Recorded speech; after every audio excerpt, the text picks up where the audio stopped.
To Holy rock and cow. roll, Diane.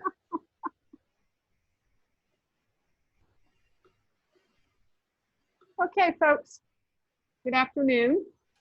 So we shouldn't have a very, very large group. So Mike, this afternoon, we can go ahead and do breakout groups. And we had the 105 this morning. There was no way I was doing that. Sounds good.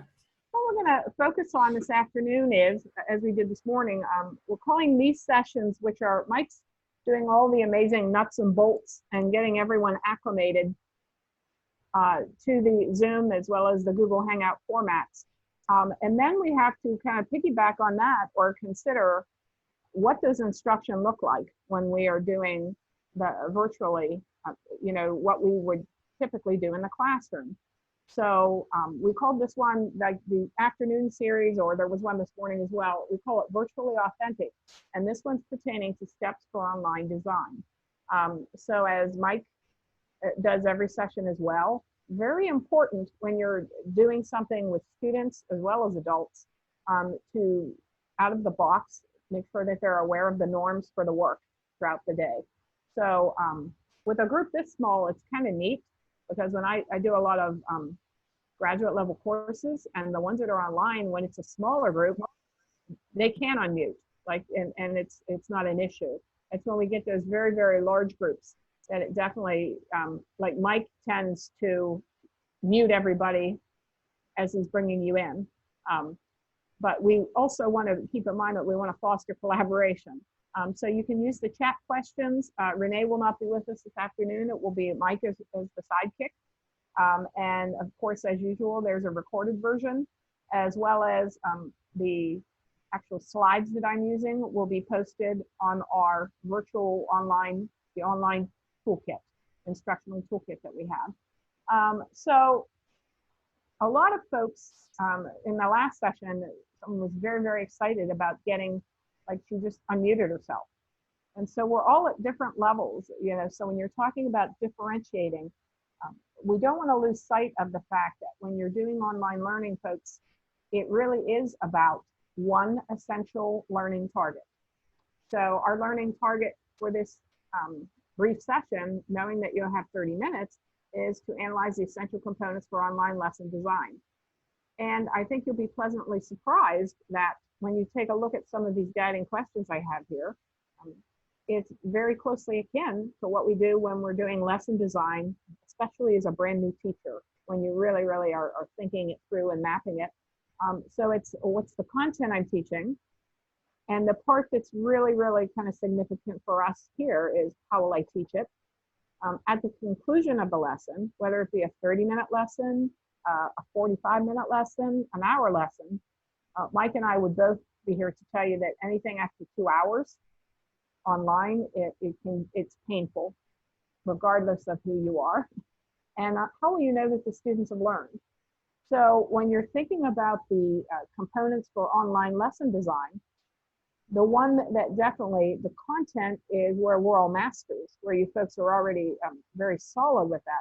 But now it's the implementation or the teaching of it that has to vary a bit. So I'm a visual. And so when I'm doing a lot of online, I'm using a lot of visual. It's just something that makes the learner, you're putting that learning and the discussion in their hands. So since we have a small group here, I had just a picture's worth 1,000 words, and what's going on in this picture, which is actually an analytical activity. You can do it even with newspaper clips. The New York Times originated that title with what's going on in this picture.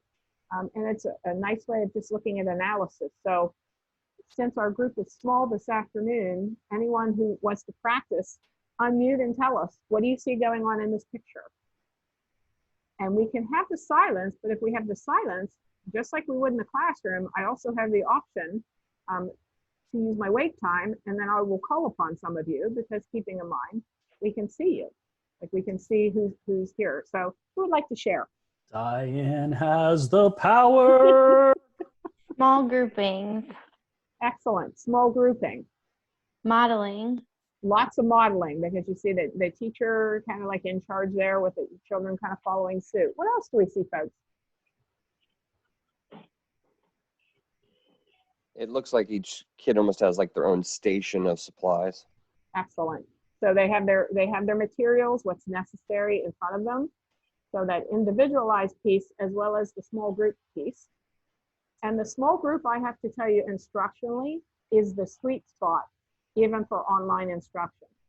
So when we were offering or introducing last week, and we had, oh my goodness, 135 for the, like, how to use the Zoom. I don't know, those folks that were in there, the instruction looked very kind of step by step by step. And that's not because Mike said, oh, I don't want to engage my learners in this process. But there are times with large group where informational, it's absolutely fine to stick with the informational. But the sweet spot, as I say, in instruction with children, if you're taking any kind of lesson online, is definitely the small group. So Mike practiced the breakouts with us at our last session, and we will be utilizing that as we move on. So with the virtual learning, and this doesn't matter if you are a veteran teacher or a novice teacher, that you definitely, I'm sure, are seeing or perceiving potential limitations. So we're going to try a little pause, pounce, bounce, which is a very simple instructional strategy. So I will call upon one of you, and it's just good practice, frankly, to mute and unmute, because I've been in sessions where people are talking for 60 seconds and then realize, oh, I didn't unmute. And so someone will start with what you see as a potential limitation so that we can kind of address those. And then you get to bounce. So I pounce, and then you get to bounce to someone else, calling them out by name, and they will unmute and they'll respond, and then they'll bounce to someone. So it's definitely, it takes a little teamwork to get learners used to this, but so that's why we'll practice these things today. So I'm going to ask Ganyu, what are some potential limitations that you see? So you're going to have to unmute and then give us one limitation, and then you get to pick on someone else. Or maybe he's doing laundry. I didn't clearly hear who you called on, so that might Oh, have I been called the on issue. Ganyu from Belfont. Yes. there Can we you go. hear me now? Yes, yes, we can. Very nice. So what I find can be a limitation is the clarity of the sound. Right now, I can barely hear you when you're talking. Oh, so that is an issue. Mike, how do you address like the quality of the sound? Yeah. So one thing everybody could try very quickly is to the right of your microphone button, the one that will say mute underneath or unmute, depending on your state right now. There's an arrow, an up pointing arrow. You can switch to audio settings there, and you can, while you're in the meeting, adjust your levels for your speaker. So typically once a Zoom meeting has started, your volume control, for example, on headphones won't work. You have to use the Zoom settings to do that. So give that a try. That may help you. All right. Well, Thank you. That's a great limitation as well, Ganyu. And I have to tell you, like I always use, I noticed, Mike, you have your photograph up, the picture, but I always have to use some type of earbuds or headphones. Oh, he does. He's got the fancy schmancy ones. Some folks, well, we work in areas where there are other people around. So I can concentrate with 4 dogs in my house and, a populated house with the earbuds in, but that's great. So Ganyu gets to bounce to anyone else. So just Should I just click on someone's microphone? You can call their name. Like you Oh, okay. Ed. There you go. Ed, please. Yeah. Other Yeah, potential limitations? What a shock you picked me. Yeah, I think another limitation is a bit broader of a limitation. I think adapting some of this for special needs spectrum kids, whether we're talking general or gifted, that's going to be, I don't know if I'm popular, but we're going to leave that aside. But I think that would be an interesting limitation that we all got to try to cope with to be compliant.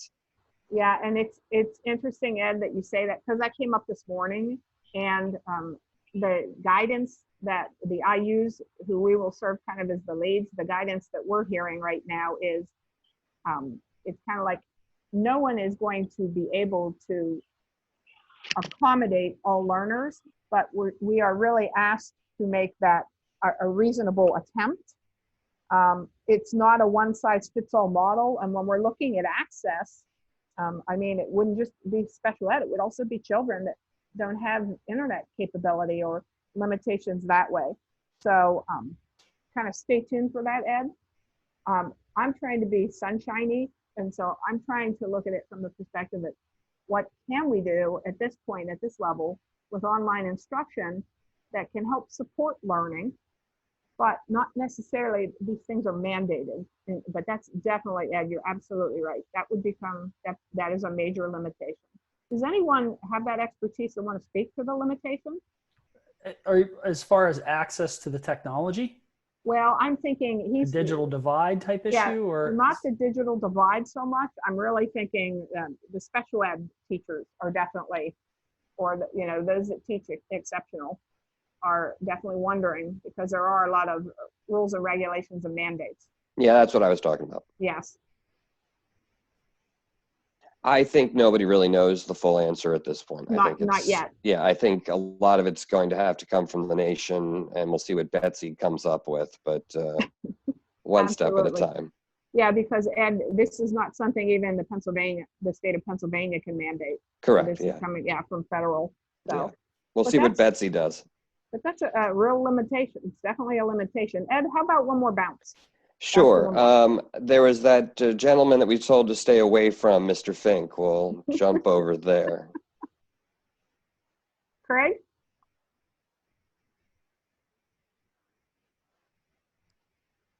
Now he was unmuted, so unmute your mic, Craig. Yeah, I'm here. Excellent. Craig, what do you see as limitations, or is the sky the limit? Sky's the limit. I just had a question. Like, do you suggest if we are working with our kids to have them show videos so we can make sure they're not out doing the laundry, or like where do you guys go when you do this online for college classes? It's interesting because my classes through 10 are usually never more than 25. But I can tell you, Craig, I'm doing it's Wednesday evenings with our teachers in our IU, virtual text dependent analysis coaching now. And I want to see them. Like, so it's, Mike, I know has his reasons, so I'm gonna let the techie speak to it, but I like to be able, you want to see and make that face to face. Yeah, I think in a small group like this of 15 to 30 people, that I wouldn't worry too much about the video bandwidth. The issue would be if you have a large group of 100 and you said, I want everybody on, webcam on so I can see that you're there and you're attentive. You can only see 25 people at a time. So you would spend a lot of time flipping among the screens, and then you have all that video content coming in. So, if your internet's good, then I wouldn't worry too much about it. But yeah, that from a technical standpoint, the more video streams coming in, the slower things could get. Yeah, folks, I was on, it was a PDE, it was PAIE, it was the intermediate units this morning, and there were 227, I believe, folks. And the only one that kept his video on was the main speaker, like the person speaking at that time. But I absolutely, if you want to make it work and we talk about forming connections, you can form virtual connections. I'll tell you that the ideal for virtual learning and online learning is a blended, where so you know them the face to face, and then bringing them over into the virtual platform is a lot easier. But it's very difficult, like, to get to know them to that level and to create a climate. So Craig is absolutely right, to create that online, okay? Particularly when you can't see each other. So there are 5 E's for the instructional model for the virtual learning, and the types of things that have been researched and discussed. And as I show you the graphic, you're going to be like, well, okay, that makes sense, because it's very similar to what we'd be looking at with our instruction. So we start in the cycle, we start with the engagement, and some of us might instructionally for lesson design, please do now, a bell ringer, quick write of some sort, whatever it is you're having the kids do. We don't abandon effective lesson design but it's the implementation, and that's what we're going to explore here briefly. It's the tools that you're going to use might look a little different. So I am a huge fan because it's the simplest formative assessment technique we have is a pair share, and you can pair share virtually. It takes a little more deliberate thought and planning. So the 5E's model begins with engage, and then you set the students or your learners, they can in the exploration phase, then the explanation, then we elaborate, then we evaluate. So interestingly enough, since this is a smaller group, and I knew it had to be a smaller group, so I'd like us, we're going to break down into groups. Mike, do you want to do it? Or I can do it, because I'm not here. Do you want me to put them into groups? Well, that's what I was saying, because what we're going to do, folks, is because it's a nice small group, I'd like you, we'll give each group. How many rooms would you like? We want 5 rooms. Because I want each, I want 5 each rooms room. will be 2 to 3 people. Yes. So, okay. and not a real lengthy kind of conversation, folks. But what I'd like you to do is, actually, I'll let you pick, because choice and voice with adult learners is very important. I want you to pick one of these 5E's. And when you break apart into your group, just for several minutes, I'd like you to discuss, because I'm assuming we have background here as well, what tool or application or technique, say if we're in the engaging, so how do we engage kids online? What might be a recommendation or suggestion when we bring you back as a whole group? So each group, you pick one of these, either the engage, the explore, explain, elaborate, or evaluate. And the evaluate, Mike actually did a lot like with the formative piece in the last Zoom session, like with the formative assessment. But I'd like you just to kind of like brainstorm for several minutes with your small group. And that way we're putting you into the small groups, because when we did that in Mike's session, one of the people in my group said right away, oh, it encourages me to speak when I'm in the small group. So that is a key component that we need to keep in mind with online work, is we don't want just a lot of information being dumped on the learner. So Mike, are we set? We're set. You ready for me to open the rooms? Yes. So Here folks, we're going to pick one of those E's and discuss.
Hey, Mike.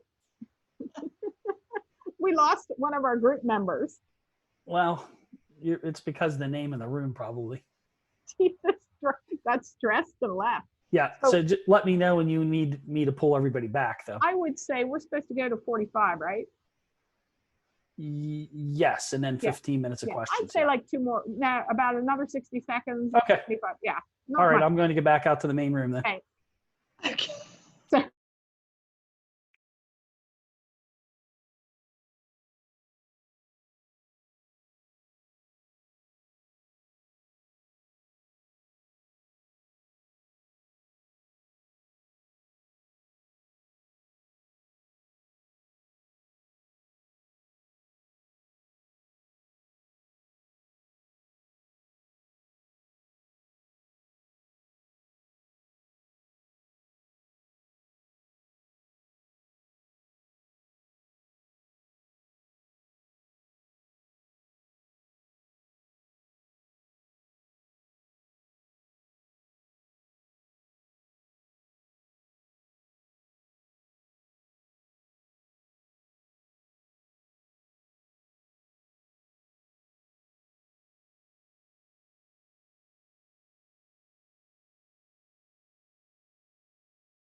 Okay, folks.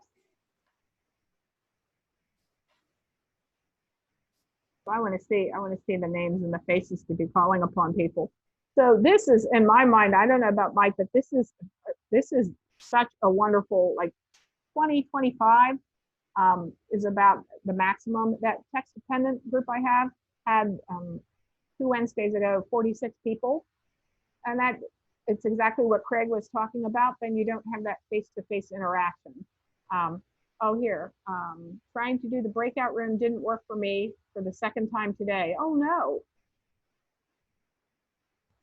Mike, Could be something in settings. Something it's odd. maybe even when we end, maybe we can help her out, because there's nothing more frustrating than that. Like, oh, okay, because I will tell you, to set them up, folks, it's pretty simple to do, but you weren't even able then to get into the breakout rooms. No. Okay. What the heck? That's odd. Yeah, so we'll check it out. So folks, I asked you, it was a pretty simple task, but the future or the virtual learning requires that taking the pace, taking the pulse consistently in small, about 7 to 8 minute chunks. So we're only here for 30 minutes. So obviously I'm not going to bring you back and forth too many times, but which group? Because when we have the groups, you'd really want for the sharing out one spokesperson. And I didn't ask you that because it was such a small group. So I could just call upon any one of you randomly. But if you had, say, a group of 25 or 40, say 50 kids, you'd put them in the groups and you would tell them going in, you're going to have to have the designated speaker. So in other words, in a group like this, and we're teachers, we'll just take a couple sharings and then we'll move on.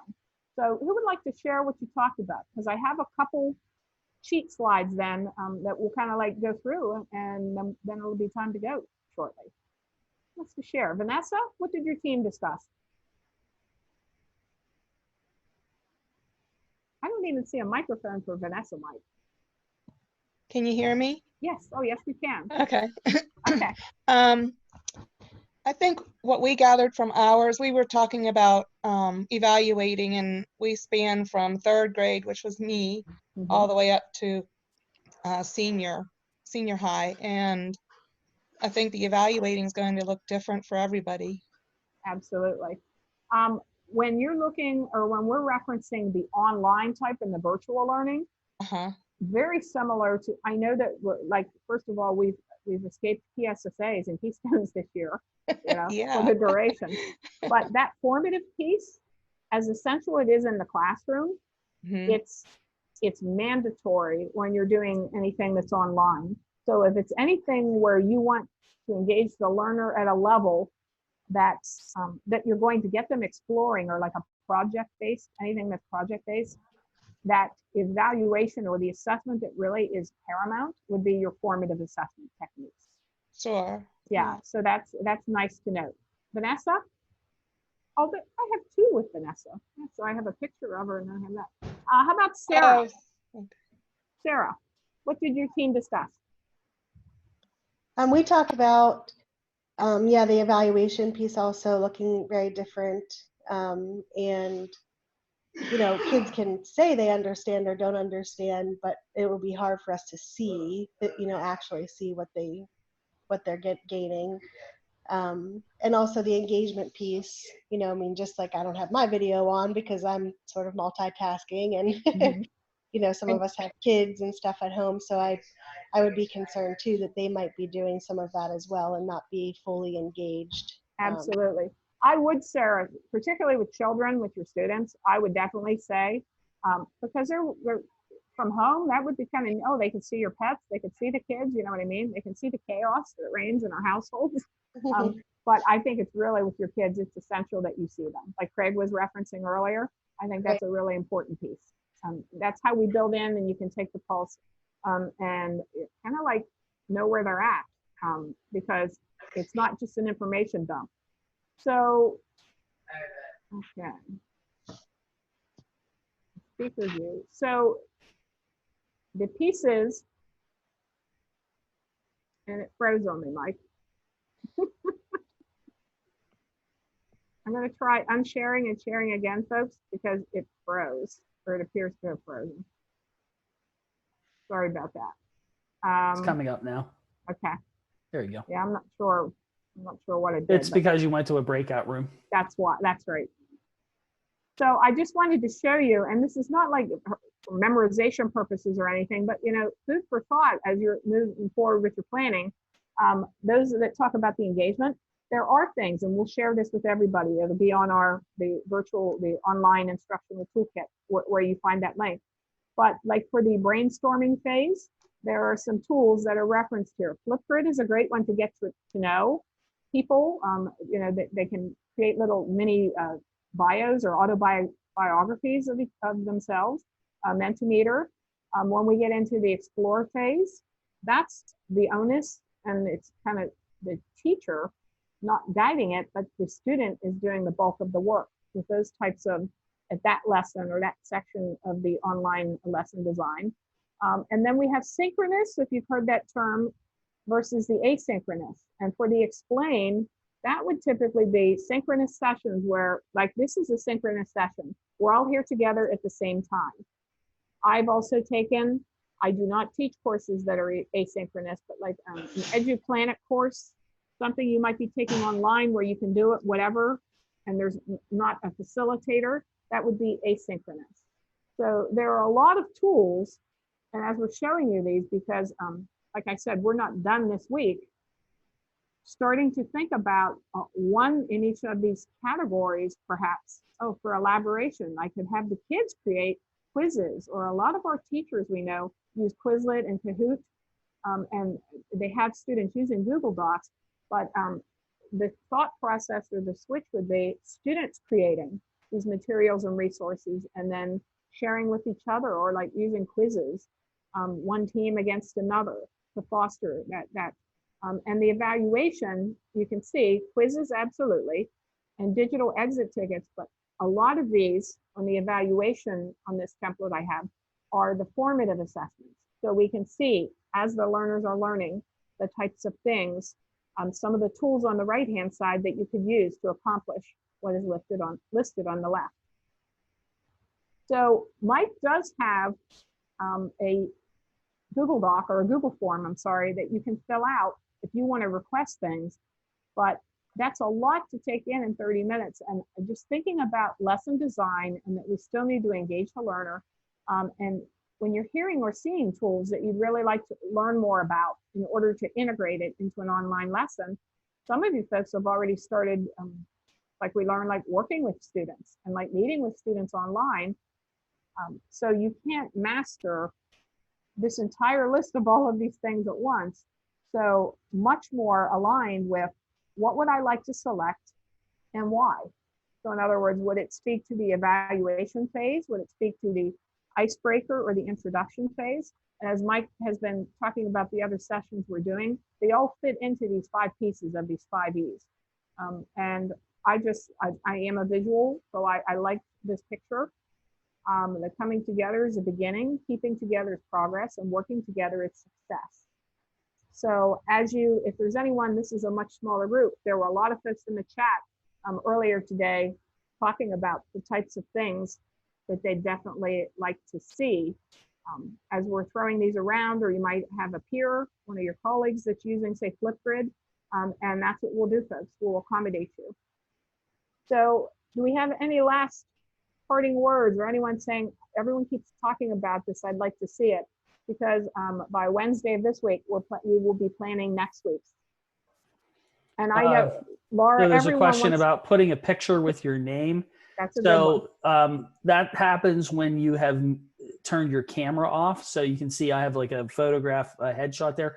I think I'll share my screen here and see if I can show you where you do that. So it grabs the picture automatically from your Google account, if that's what you signed in with. So let me sign in. So this is that same profile picture, but once you're in that zoom.us webpage, you can come right here and you can change that profile picture. So you can just upload something there if you want to override. If there's nothing there, it just means that the account you signed into just doesn't have a profile picture. So you just go into zoom.us, sign in, click on profile, and you can change or remove the picture that way. Oh, and Emily's using her Bitmoji. You know, I think, Mike, we should make that like for next sessions tomorrow. We want to see at least a picture, you know, because what Craig had said earlier really is something to take to heart, that it's hard enough when you're kind of like the distance learning, but the more that you can put the face and the name to it, the more effective the learning can be. So that's a great one. Anything else? So Emily says she uses her Bitmoji. That's cute. But her Bitmoji tells you what I teach, I bet. Yes, I think so. Anything else, folks? So just kind of food for thought. And Mike has a form on the online tool. I forget what we call it now, Mike. Online instructional toolkit. Yes, it's a little and where you go to log site. in, where you go to log in, there is a form there, a Google form that you can fill out. And Deborah says if you have no Google account, absolutely, you can choose a picture from your computer. The picture could be whatever. And I think there we go. Thanks, Mike. So that's the site. So if you have something specifically, as we're talking like Flipgrid or, you know, how do we make these videos? Like Mike lives and breathes it when he's talking about, well, and then with a YouTube channel, like that's something to me that's more complex. Like I'd need more guidance there. So we will do this differentiating for folks and what they're requesting. Okay, Mike, you got anything for the good of the order? For the good of the order, no. Okay, folks, thank you very much.